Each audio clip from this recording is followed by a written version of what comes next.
Hello, it is Ryan, and we could all use an extra bright spot in our day, couldn't we? Just to make up for things like sitting in traffic, doing the dishes, counting your steps, all the mundane stuff. That is why I'm such a big fan of Chumba Casino. Chumba Casino has all your favorite social casino-style games that you can play for free anytime, anywhere with daily bonuses. That should brighten your day a little.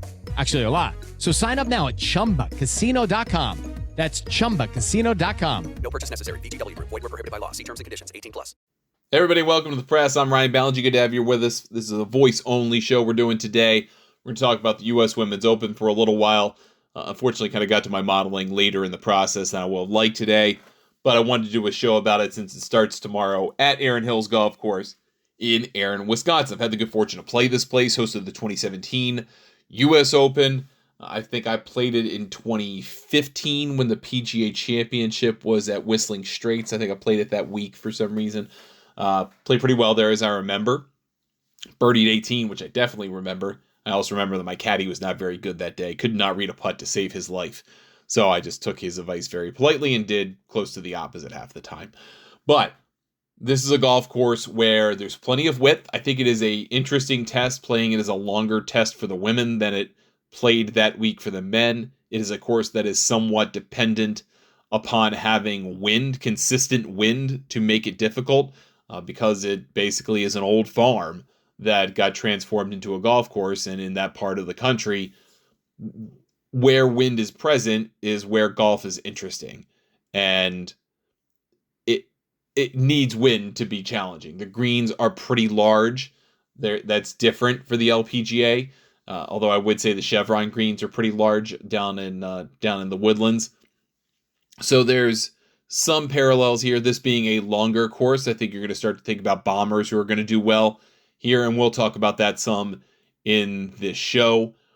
I do want to talk a little bit about kind of thinking at the top, and then we'll kind of work our way down a little bit. This won't be as long as a normal show where we talk about a PGA Tour event. I want to try to kind of get this in a 15, 20-minute time span, so we'll try to get you on your way and make whatever bets you want to make for Thursday morning. So, first let's start with a look back at past champions in this event's history. So if you look over the last 5 years, you've had a fairly diverse set of champions. You've had Yuka Sasso twice by winning at Olympic Club and Lancaster Country Club, places that really demanded a lot of accuracy off the tee. Allison Corpuz won at Pebble Beach in somewhat of a surprising runaway. Charlie Hall made a run, but no one ever really got that close. Minjee Lee destroyed at Pine Needles, and I think you could see some parallels between Pine Needles and Erin Hills. Pretty wide playing corridors, pretty large greens. I mean, not quite that. Erin Hills has larger greens, but you could see the parallels there. She set a scoring record in the process. Yuka Sasso, I mentioned. Alim Kim won the December 2020 U.S. Women's Open at Champions Golf Club. I feel like in a way you almost have to throw that out. It's different than any other that we've had in recent memory. And then maybe Jung-Eun Lee, 6. She won a golf or country club at Charleston, which played pretty wide. And that's the Seth Rayner design. So the greens are somewhat inspired there, but not entirely. It's a really interesting kind of look at who won this and when, and the serious upgrade in the courses played in this rotation from, no offense to, Lancaster Country Club was great in 2015. Pioneers number 2 was great in 2014.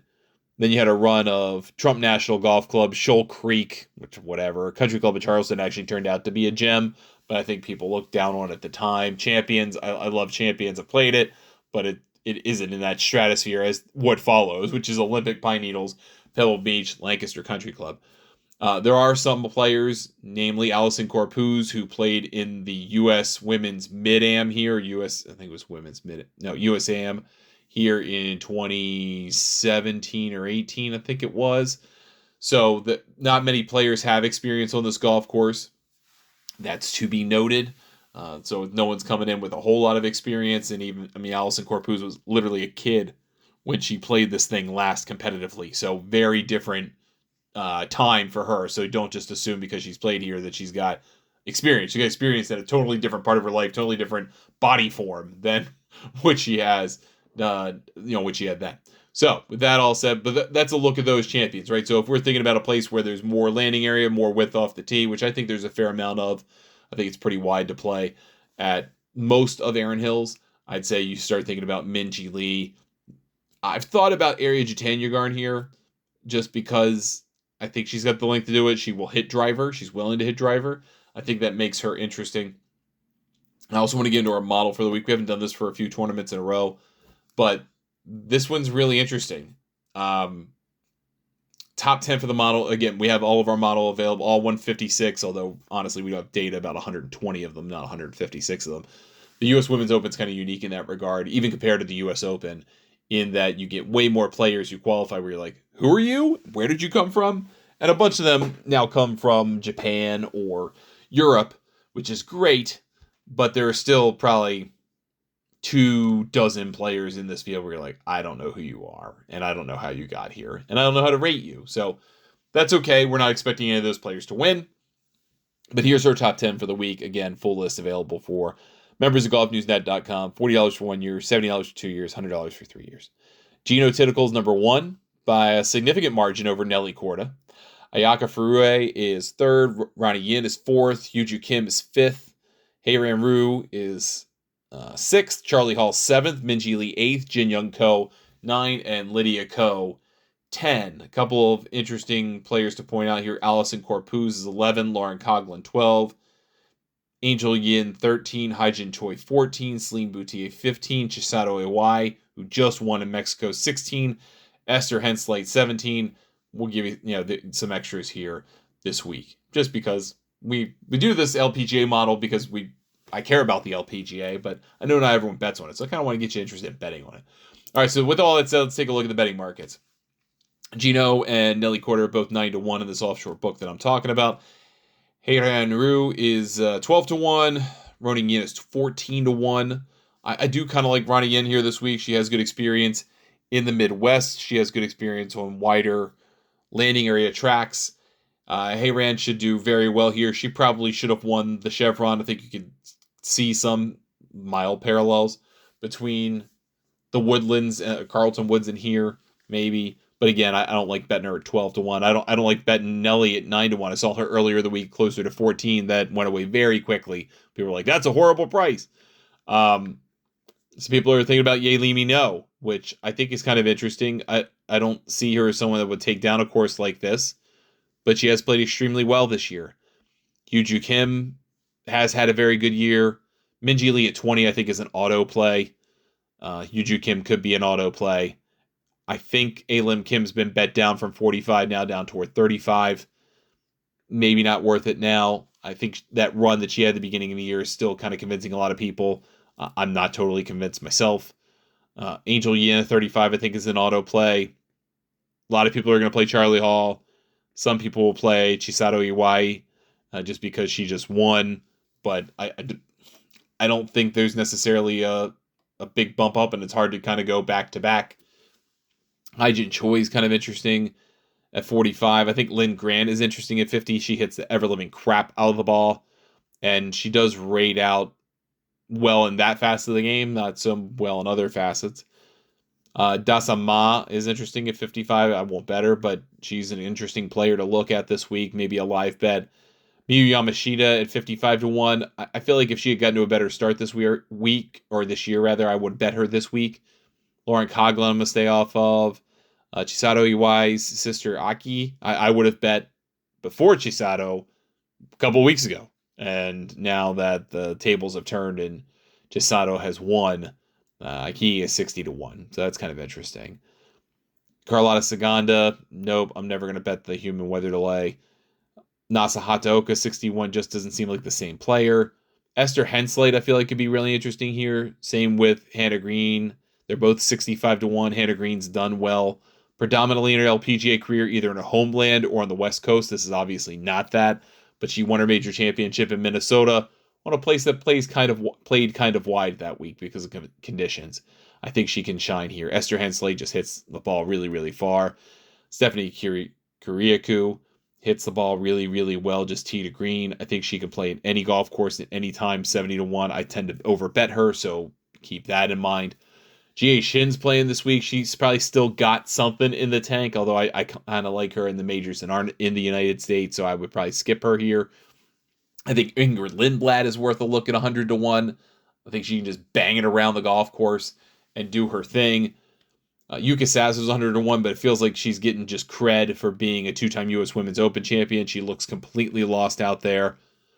Lilia Vu's 110-1. Again, looks lost.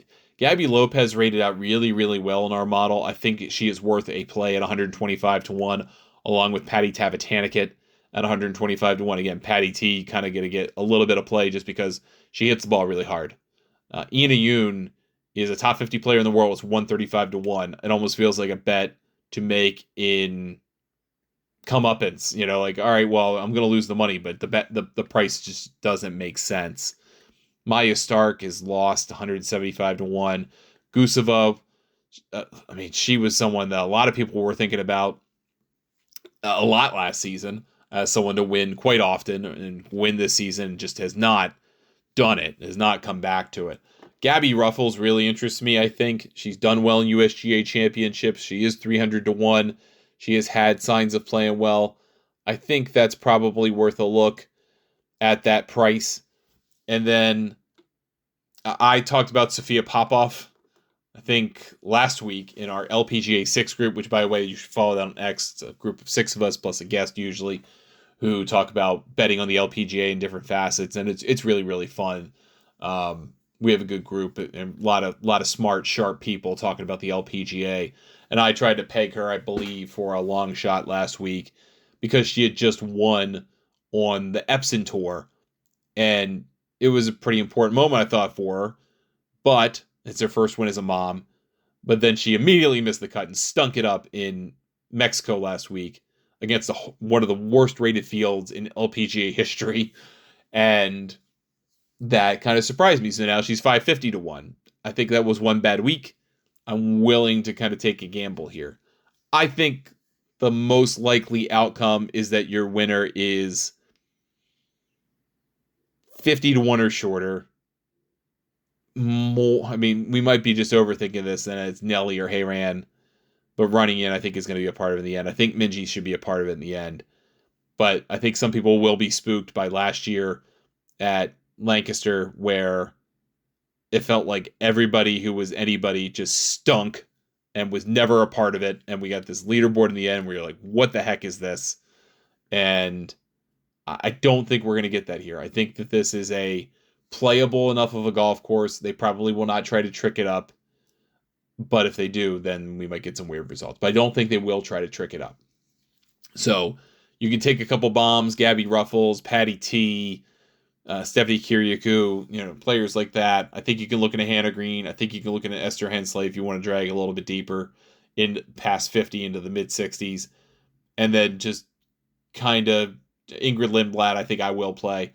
But beyond that, I think that's a pretty limited set of bets. Again, kind of a theory of the case that I think the best players are finally going to show up here. It's been a weird year on the LPGA where, Gino's won, Lydia's won, Nelly's won nothing. We've had some high-profile play. Huju's won. We've had some high-profile names win. Rio Takeda's won.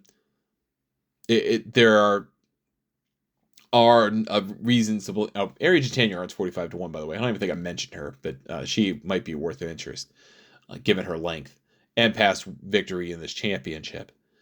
But I really do think that we're going to see a star-studded version of the U.S. Women's Open this year. I'm hopeful for that. I think this is the biggest tournament in women's golf. It would be good for the LPGA to have its stars pretty consistently challenging for major championships. We didn't really get that a whole lot last year, so maybe we'll get that a little bit more this year. But that also could be completely wishful thinking. So pay close attention to the weather. Pay close attention to what's happening on the golf course. And just kind of, this could be a good live betting opportunity depending on how the chips fall. All right, that's going to do it for us on this episode of The Press. Thanks so much for spending some time with me. I appreciate it. We'll be back with another slate of shows next week. We'll talk about, basically get you ready for the Canadian Open. We'll start thinking about U.S. Open futures. we'll have plenty to talk about otherwise. So we've got the Live Golf Series in my neck of the woods in Northern Virginia, although I'll be playing a member guest, so I won't be going to that, and I'm going on vacation after that. So we'll talk about the U.S.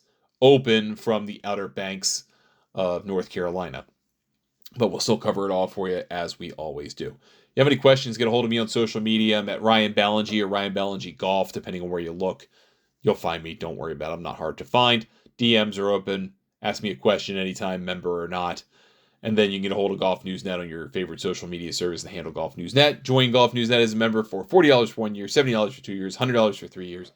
You can typically catch the show in video form, available on our YouTube channel or Facebook, as well as on Golf Newsnet TV, which is available on Freecast, Zeem, Free Life Sports, our apps, the GNN apps for Roku and Amazon Fire.